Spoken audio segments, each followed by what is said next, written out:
जय हिंद साथियों। आप देख रहे हैं भारतीय राज्य व्यवस्था एवं संविधान। ये पॉलिटी की आज पहली क्लास है। पॉलिटी में हम लोग पढ़ना क्या है, कैसे कैसे पढ़ना है, कौन सा टॉपिक पढ़ लिए, फिर उसके बाद कौन सा, उसके बाद कौन सा, ये सारी चीजें आपको इसमें बहुत विधिवत तरीके से हम आपको बताने वाले हैं। तो अगर आप देख रहे हैं, लिखा है भारतीय राज्य व्यवस्था एवं संविधान। भारत में संविधान की जरूरत क्यों पड़ी? भारत में संविधान की जरूरत इसलिए पड़ी कि जब यूरोपीय व्यापारी हमारे भारत में आए तो उनका उद्देश्य था व्यापार करने के लिए, लेकिन वो व्यापार पे ज्यादा ध्यान ना दे करके वो भारत की खूबसूरती जमीन को कब्जा पर उनका निगाह हो गया। तो जब वो लोग अपना दिमाग लगाना शुरू किए तो वहीं से धीरे धीरे जब हम भारतीयों को वो अपने में गुलाम बनाना चाहे, फिर हमारी जमीन, हमारी मेहनत हम कर रहे हैं और निर्णय वो ले रहे हैं। मतलब वही हाल है, बन राजा पता नहीं बन राजे सब बन बांट लिए, वही की स्थिति हो गई। तो आप यहाँ देख रहे हैं जैसे ये भारत है या राज्य, किसी भी राज्य की व्यवस्था जिस आधार पर चलाई जाती है, बहुत ध्यान सुनिएगा, किसी भी राज्य या किसी भी देश की व्यवस्था जिस आधार पर चलाई जाती है उसी को क्या कहते हैं? रूल्स, मतलब संविधान, कॉन्स्टिट्यूशन। उसी को क्या कहते हैं? रूल्स या लॉज कहते हैं, या संविधान। मतलब किसी भी देश या किसी भी राज्य की व्यवस्था जिस आधार पर चलाई जाती है उसी को नियम, कानून या संविधान कहते हैं। अगर देखा जाए तो ये जब संविधान की शुरुआत हुई तो सबसे पहले अगर देखा जाए तो यूनानियों के यहाँ से ये इस शुरुआत हुई। तो यूनान के एक फिलासफर थे जिनका नाम था सुकरात। इनका क्या नाम था? सुकरात, जिनको हम लोग क्या कहते हैं? सोक्रेटिस कहते हैं, सोक्रेटिस। तो ये आपके सोक्रेटिस हैं। सुकरात साहब जो थे ये थोड़ा सा पढ़े लिखे नहीं थे, लेकिन इनकी जो विचारधारा थी, इनका ये उद्देश्य था कि जो वंशानुगत प्रणाली चल रही है, इस पूरे वंशानुगत प्रणाली को समाप्त करो और जनता जिसको चुन करके भेजेगी वो हमारे ऊपर शासन करेगा। मतलब जैसे आज हमारे यहाँ लोकतंत्र गणतंत्रात्मक है, मतलब जनता के द्वारा किसी व्यक्ति को हम लोग चुनते हैं, जैसे सीएम हो गया, पीएम हो गया, तो ये जनता के द्वारा चुने जाते हैं और फिर जनता के ऊपर ही ये नियंत्रण स्थापित करते हैं। तो ये जो सुकरात साहब थे ये चारों तरफ लोगों को ये बता रहे थे कि जो वंशानुगत प्रणाली है इसको आप लोग क्या करो, एकदम बंद करो। तो एक प्लेटो नाम का व्यक्ति था, वो पढ़ा लिखा था, इनकी बातों को सुन रहा था। तो उसने क्या किया कि ये जो डायलॉग दिए थे, ये इन्होंने जो स्पीच दी थी उसको उसने क्या किया? संग्रहित कर दिया, इकट्ठा कर दिया। तो और इकट्ठा करके उसका एक नाम कर दिया जिसका नाम था the Republic. The Republic, the Republic नामक पुस्तक, द रिपब्लिक नामक पुस्तक किसके द्वारा लिखेगी? प्लेटो के द्वारा। इसमें किया क्या गया है? सुकरात ने जो भी डायलॉग दिए हैं उसी को उसमें व्यवस्थित किया गया है। अब इनके द्वारा एक स्कूल खोल दिया गया प्लेटो के द्वारा। उस स्कूल का क्या नाम था? उस स्कूल का नाम था द एकेडमी। अच्छा, द एकेडमी है कहाँ ये स्कूल? ये जो स्कूल था उसका नाम था द एकेडमी।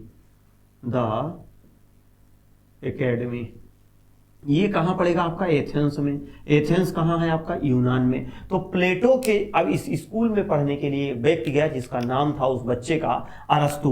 तो ये जो अरस्तु हैं अब वो किसके शिष्य बन गए? तो जो अरस्तु हैं वो प्लेटो के शिष्य बन गए। तो अरस्तु जो है उस स्कूल में पढ़ने के लिए गए तो इनको गुरु जी कहेंगे। तो अब इनकी एक बहुत बेहतरीन पुस्तक आ गई जिसका नाम था द पॉलिटी। अब यहीं से ही राजनीति की शुरुआत हो जाती है, द पॉलिटी। तो पॉलिटी शब्द का प्रयोग करने का श्रेय सबसे पहले किसको जाता है? तो अरस्तु को जाता है। इसी कारण अरस्तु को राजनीति विज्ञान का जनक कहा जाता है। राजनीति विज्ञान का जनक, राजनीति विज्ञान का जनक कहा जाता है। जनक कहा जाता है। किसको कहा जाता है? अरस्तु को। अरस्तु के एक शिष्य था जिसका नाम था सिकंदर महान। सिकंदर महान, सिकंदर महान। सिकंदर महान किसका पुत्र था? राजा फिलिप का। इसने राजा फिलिप अर्थात अपने पिताजी से कहा कि जो वंशानुगत प्रणाली चल रही है इस पे हम काम नहीं करेंगे, जनता अगर हमें चुन के भेजेगी तो हम आएंगे। अब वो पगलाएगी कि बाप की तो सनकहा उनका हिस्कारी सनक गए, इसकी जो वंशानुगत प्रणाली चल रही है तो सिर्फ फ्री में तुम्हें बैठे भोजन मिल रहा है और तो जो है जाओगे चुनाव लड़ने। लेकिन अब शिष्य किसका था? अरस्तु के। आप सोचिए सुकरात के शिष्य प्लेटो कम पढ़े लिखे थे, उन्होंने रिपब्लिक नामक पुस्तक मतलब एक गण का तंत्र बताया, मतलब लोगों का एक तंत्र बताया, और वहीं पर राजनीति शब्द की शुरुआत अरस्तु थी और जहरदार हो गया। तो सिकंदर जो था वो किसका पुत्र था, राजा फिलिप का, तो उसने बात नहीं, फिर जनता ने उसको चुन लिया अपना, वो इस तरीके से होगा। यहाँ से जो क्वेश्चन आपका पुटअप होता है कि सुकरात के शिष्य का नाम क्या था, प्लेटो के शिष्य का नाम क्या था, अरस्तु के शिष्य का क्या नाम था, सिकंदर के गुरु का क्या नाम था, अरस्तु की किताब कौन सी है, पॉलिटी। भारत में वर्ल्ड में पहली बार राजनीति शब्द का प्रयोग किसने किया था, और किसने किया था, तो अरस्तु ने किया था। और हमारे राजनीति के जो पहले फिलासफर है उनका क्या नाम है, सुकरात। फिलासफर का मतलब क्या होता है, दार्शनिक। अब दार्शनिक का मतलब क्या होता है, किसी भी नई विचारधारा को पैदा करने वाले को ही दार्शनिक कहते हैं। इन्होंने कौन सी विचारधारा पैदा की, इन्होंने राजनीति की विचारधारा पैदा की, इसलिए इनको क्या कहा जाता है, विचारक या दार्शनिक या फिलासफर कहा जाता है। तो अब अगर हम लोग देखें तो कैसे कैसे इसकी जरूरत पड़ी। तो वर्ल्ड की अगर बात करें तो हम लोग देख लेते हैं, थोड़ा सा आपको मैपिंग के माध्यम से एक बार बताने का प्रयास करते हैं, इससे कुछ कॉन्सेप्ट आपका थोड़ा सा क्लियर हो जाएगा। एक बार फिगर देखने के बाद चीजें आपको याद हो जाएंगी। इधर आप देख रहे होंगे, अब इसमें आपका भारत दिख रहा होगा, है ना, ये भारत देखिए, भारत ये आप पहचान गए होंगे, या दुनिया अपने अपने सभी पहचानता है ना। तो ये देखिए, अब इधर से आपका ये यूरोप महाद्वीप हो गया, ये यूरोप महाद्वीप हो गया, और ये आपका काला सागर हो गया, ये आपका काकेशस पर्वत हो गया, ये आपका कैस्पियन सागर हो गया, और ये आपका ऊपर यूराल, इधर यूरोप महाद्वीप है। ये आपका कौन सा महाद्वीप है, एशिया महाद्वीप है। और ये लोग कौन से हैं, अरब वाले हैं। और ये हमारे भारत में मसाला बहुत जबरदस्त दक्षिण भारत में आज भी होता है, तब भी होता था। ये अरब वाले जो कंट्री हैं जितनी भी, ये इनके यहाँ जो है थोड़ा सा ये लोग मांसाहारी हैं। मांसाहारी ये इसलिए इनको शौक नहीं लगी है मांस खाना, मतलब यहाँ ये है कि धान गेहूं अनाज पैदा ही नहीं होता, जिनको मजबूरन शौक नहीं लगी है मांस खाना, ये मजबूरन मांस खाते हैं। तो इसलिए आप उसमें अगर देखिए, आप कच्ची मांस खाएंगे तो कम स्वाद आएगा, अगर उसको तड़का फड़का लगा करके मसाला वगैरह डाल करके बेहतरीन खाएंगे तो और ज्यादा स्वाद आएगा। तो ये अरब वाले जो व्यापारी थे, ये फारस की काड़ी है, और यहीं से अपना ये भारत के साथ व्यापार करते थे। और कोई सामान जो है ये 1 रुपए में खरीद के लेके जाते थे, और अपने यहाँ इसको ये 500 में बेचते थे, और यही सामान यूरोप में जो है 1000 में बेचते थे। और यही सामान जब ये ब्रिटेन में पहुंचा, ध्यान दीजिएगा, ब्रिटेन मतलब यूनाइटेड किंगडम, जहां से अंग्रेज आए थे, ये सामान यहाँ 1500 रुपए में पहुंचा। तो यहाँ के व्यापारी दिमाग लगे, सारे वो तो पढ़े लिखे थे, उनको सब पता ही था, वो सोचना शुरू किया, अरे मेड इन इंडिया वाला मामला कहाँ है। तो ये धीरे धीरे यहाँ से अभी पूरी कहानी आपको बता दे रहे हैं। तो ये जब ये अरब वाले थे, तो अरब व्यापारी भारत के साथ मसालों का व्यापार करते थे। सोचिए 1 रुपए में भारत से खरीद के ले जाते थे, और यहाँ ये सामान कितने में इनको मिलता था, 1500 रुपए में। जैसे एक एग्जाम्पल आपको बता दे रहे हैं, कोई इतने में नहीं खरीदते थे, कि एग्जाम्पल आपको बता रहे हैं, मतलब इस तरीके से। तो अरब व्यापारी जो है, अब ये आपका लाल सागर है, और ये आपका मेडिटेरियन सागर है जिसको आप भूमध्य सागर कहते हैं। ये आपका केप ऑफ गुड होप है, उत्तमासा अंतरीप, जिसकी खोज 1487-88 ईस्वी में बार्थोलोमेव डियाज ने किया था। ये आपका स्पेन है, इधर स्पेन है, और ये आपका कौन सा है, पुर्तगाल है। पुर्तगाल ये सब कहाँ पड़ेगा, यूरोप कंट्री में। यूरोप महाद्वीप के जो व्यापारी हमारे भारत में व्यापार करने आए थे, स्थलीय मार्ग से वो इसलिए नहीं आ पाए थे क्योंकि अरब वाले थे।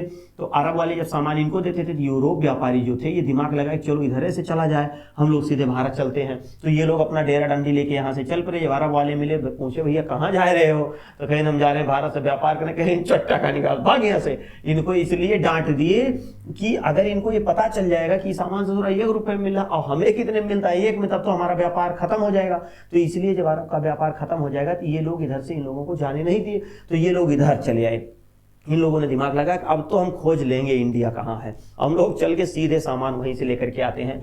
बार्थोलोमेव डियाज जो है उत्तमासा अंतरीप की खोज कर लिया था, कब, 1487-88 ईस्वी में। 1487-88 ईस्वी में बार्थोलोमेव डियाज ने दक्षिण अफ्रीका में एक जो उसका अंतरीप है, अंतरीप उसे कहते हैं जो एक ऐसा जलीय भाग में जो हमारे अर्थ का भाग, मतलब चट्टान जो धसा हो, एकदम जो नुकीला भाग हो, उसी को अंतरीप कहते हैं। जैसे ही आपका कन्याकुमारी का अंतरीप है, केप अंतरीप है, वैसे इसको हम लोग क्या कहते हैं, केप ऑफ गुड होप, इसका नाम उत्तमासा अंतरीप है, इसका नाम आसा अंतरीप भी है। तो स्पेन का एक व्यक्ति था जिसका नाम था कोलंबस। इसको कहा गया कि तू जा भारत पे खोज कर पहले, क्योंकि नाव वगैरह लेकर के समुद्र में लोग टहलते थे, भाई जो जिस क्षेत्र में जानकार होगा उसी क्षेत्र में तो उसको लगाया जाएगा। तो स्पेन का निवासी कोलंबस अभी इस पूरा जहाज लेके जब यहाँ से निकला, तो इनको जाना है, आना है भारत। अब ये जो है कनारी जल धारा में, ये देखिए कनारी जल धारा है, और जब कनारी जलधारा में इनकी जहाज पहुंची तो ये सटाक से फेंक दिया ले जाके इस तरफ, क्योंकि कनारी जलधारा इसे घूम करके और फिर जाके अमेरिका से टकरा करके फिर फाकलैंड इधर से घूमते हुए और फिर इधर से इसी में ही टकराती रहती है। मतलब विषुवत रेखा के ऊपर है, विषुवत रेखा पे ऊपर जो हमारी जलधाराएं हैं वो क्लॉकवाइज चलती हैं, ऐसे ऐसे क्लॉकवाइज चलती हैं। और जो विषुवत रेखा से नीचे हमारी जलधाराएं हैं, आपको ये चीज हम ज्योग्राफी में पढ़ाएंगे बहुत बेहतरीन तरीके से कि कौन ठंडी जलधारा है कौन गर्म जलधारा है, एकदम पूरा मैप बना के आप जीवन में कभी नहीं भूलेंगे। तो यहाँ पर जब ये पहुंचा तो ये कहाँ खोज कर लिया, अमेरिका की। अब देखिए जब ये अमेरिका की खोज कर लिया तो ये चट्टा कह रहा है कि हमने तो इंडिया की खोज कर लिया। वहां के लोग कह रहे थे सनक और गहिस्कारे ये अमेरिका है हमारा, अमेरिका इंडिया नहीं है। लेकिन अगर मानने तैयार नहीं रहा तो पुर्तगाल का एक व्यक्ति था जिसका नाम था वास्को डिगामा। फिर वास्को डिगामा को भेजा गया कि अब तय जा भैया। लेकिन वास्को डिगामा को जाने से पहले ये बताया गया कि यहाँ तक तो एक आदमी गया था जिसका नाम था पुर्तगाल। भाई जैसे कोई व्यक्ति सफल हो गया है तो आप सबसे पहले उससे जाके मार्गदर्शन लेते हैं कि आपने कौन सी कोचिंग में पढ़ा है, कौन से यूट्यूब चैनल पे आपने वीडियो देखा है, किसकी किताब पढ़ी है, कितना दिन आप पढ़े हैं, किस तरीके से आपका सिलेक्शन हुआ है। तो जब वो सारी चीज़ें आपको बता देता है तो थोड़ा सा आपको चलना आसान हो जाता है। तो वही कंडीशन थी कि इनसे कहा गया कि आप जाके उनसे संपर्क करिए। तो भाई उनसे अपना संपर्क किए, वो सारी चीज़ उनको बताए कि आप यहाँ जहाज लेके थोड़ा सा बीच वगैरह में न जाइएगा, नहीं तो यहाँ पे कनारी जलधारा है वो खींच के आपको घसीट के उधर लेके चले जाएगी। स्थानीय जलधारा धीरे धीरे आपको निकलते चले जाइएगा, आराम से ऐसे घींचते हुए चले आइएगा। तो वास्को डिगामा जो है जहाजी बेड़ा लेकर के निकले और यहाँ पर पहुंचे। रास्ते में इनको एक दो जगह जो है युद्ध वगैरह भी करना पड़ा था। जब यहाँ पर पहुंचे तो यहाँ का राजा उसको देखा, उसकी हालत खराब हो गई थी क्योंकि वो संतरा वगैरह जो लेके आया था वो रास्ते में ही कम हो गया था, उसको विटामिन सी की कमी हो गई थी। जैसे अभी आप समुद्र के अंदर यात्रा करिए तो आपको विटामिन डी की कमी होती है क्योंकि सूर्य की रोशनी आपको नहीं मिलेगी, और समुद्र के ऊपर आप ज्यादा रहेंगे तो हमेशा आपको सूर्य का प्रकाश मिलेगा, तो आपको विटामिन सी की कमी होगी। और विटामिन सी की अगर कमी हो गई तो समझ लीजिए चेहरा वगैरह कैसा हो जाता है, फफूंद वगैरह पस ऐसे निकलने लगता है ना, जैसे लोग चेहरे वेहरे के तमाम दाना वगैरह पड़ जाता है।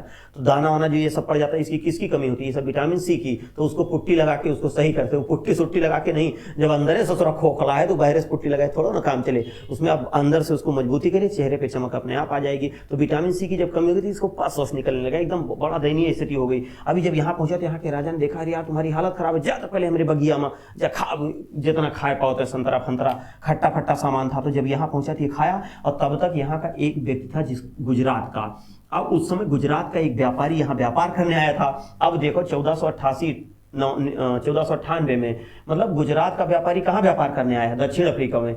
हमारे मोदी जी कहते हैं कि जब से हम आए हैं तब से गुजरात का व्यापार बढ़ गया। यार मोदी जी रंग नंबर न लगाओ भाई, आप तब थे ही नहीं उस समय। गुजरात व्यापार किससे करता था, दक्षिण अफ्रीका से। तो आप ऐसा स्टेटमेंट मत दीजिए क्योंकि आपके बस की बात ये नहीं थी। ये इससे पहले ही यहाँ के व्यापारी अदर कंट्रियों में व्यापार करने जाते थे। इसका नाम था अब्दुल मजीद। ये अब्दुल मजीद नामक पथ प्रदर्शक जो यहाँ था, जब यहाँ के राजा ने वास्को डिगामा से इसकी मुलाकात करवाई तो इसने कहा कि चलो हम भारत आपको खोज करके दिखा देते हैं, हम आपको वहां का रास्ता बता देंगे। तो भैया फिर वास्को डिगामा धीरे धीरे ढनमन जहाज लेके यहाँ पहुंच जाते हैं। और ये कब पहुंचते हैं, 17 मई 1498 को। 17 मई 1498 को पहुंचते हैं वास्को डिगामा। कहां पहुंचते हैं, केरल। ये आपका केरल है। यहां पर एक स्थान है जिसका नाम है कप्पकडाबू बंदरगाह। ये आपका कहां पड़ेगा, कालीकट आपका कहां पड़ेगा, केरल में। यहां का जो पैतृक उपाधि धारण करने वाला शासक था उसका नाम था जमोरिन यहां का हिंदू शासक था। जब ये जहाज लेके यहां पहुंच रहा तब तक ये भैया जमोरिन दुनो प्राणी 3 तल्ला 4थे तल्ला बैठ रहे थे और खिड़की से यही समुद्र की ओर झांक रहे थे।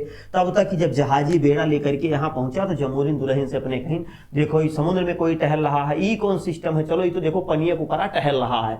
इसको ये सब पता ही नहीं था कि नाव वगैरह भी होती है इस तरीके से। और बढ़िया वो वाली नाव थी झंडा वाली, उसमें पर्दा कपड़ा लगा होता था, उस हवा मारती थी तब चलता। आज वाली वो नाव थोड़ी नहीं कि लगा दो बटन टिप दो सर से पहुंचा देगी। अब वो सीधे फटाफट नीचे आई, यहाँ से आया। जब ये वास्को डिगामा यहाँ पहुंचा सवाल पूछा जाता है किसने विरोध किया था। यही अरब व्यापारियों ने यहाँ विरोध किया था, लेकिन जमोरिन ने डांट के लोगों को भागो तुम यहाँ से, जमीन हमारी, हम इसको बुला रहे हैं, चलो आ जाओ बेटा, आ जाओ। बुलाया उसको, बढ़िया जहाज वहाज लेके भैया जमोरिन दोनों प्राणी गए समुद्र में, एकदम टहल वहल के आए। एक दो उनके ऊपर पानी उलझी, उनके पानी उलझने कौन सा मजा मिलता है। लेकिन अब आज के बंटे बबलियों को क्या बताया जाए, बड़ी दयनीय स्थिति हो गई है सब। तो ये गए टहल वहल के, एकदम जमोरिन खुश हो गया।